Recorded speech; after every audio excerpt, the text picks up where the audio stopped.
ప్రకటన ఇంత తొందరగా వస్తుందని ఏపీ బీజేపీ అంచనా వేయలేకపోయింది. ఏప్రిల్ 11న పోలింగ్ జరుగుతుందని తెలిసి నిర్ఘాంతపోయింది.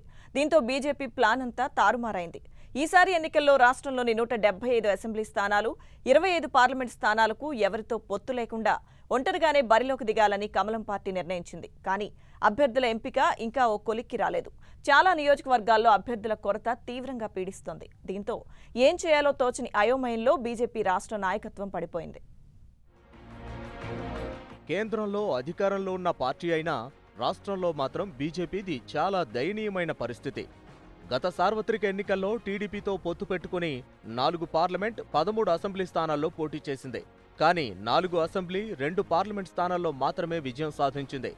అప్పట్లో బీజేపీ ఇచ్చిన ప్రధాన హామీల్లో ప్రత్యేక హోదా కీలకమైంది. అయితే ఇప్పటి వరకు హోదా ఇవ్వలేదు. ఇతర విభజన హామీలను కూడా పూర్తి స్థాయిలో నెరవేర్చలేదని టీడీపీ, ఇతర విపక్షాలతో పాటు ప్రజా సంఘాలు సైతం బీజేపీని టార్గెట్ చేశాయి. దీంతో బీజేపీకి ఏం చేయాలో పాలుపోని పరిస్థితి ఏర్పడింది. దీంతో వీలైనంత త్వరగా అభ్యర్థుల వివరాలు తీసుకుని ఢిల్లీకి పంపే కసరత్తు మొదలుపెట్టింది.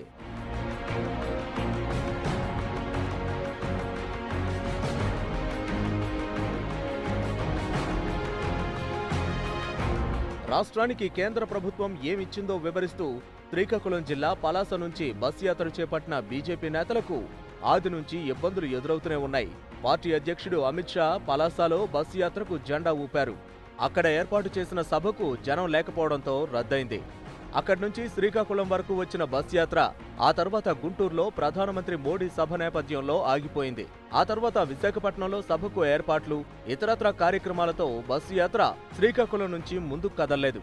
ఇక ఇప్పుడు ఎన్నికల షెడ్యూల్ విడుదలవడంతో బస్ యాత్ర పూర్తిగా రద్దయినట్లేనని వార్తలు వినిపిస్తున్నాయి. మరోవైపు రాష్ట్ర బీజేపీకి పెద్ద చిక్కొచ్చి పడింది. ఎంపీ స్థానాల్లో బరిలో నిలిచేందుకు అభ్యర్థులు ఉన్నా ఎమ్మెల్యే స్థానాలకు మాత్రం అభ్యర్థుల కొరత సమస్యగా మారింది. ఇక రాయలసీమ జిల్లాల్లో పరిస్థితి మరింత దారుణంగా ఉండటంతో బీజేపీ రాష్ట్ర నాయకత్వం ఆందోళన చెందుతోంది.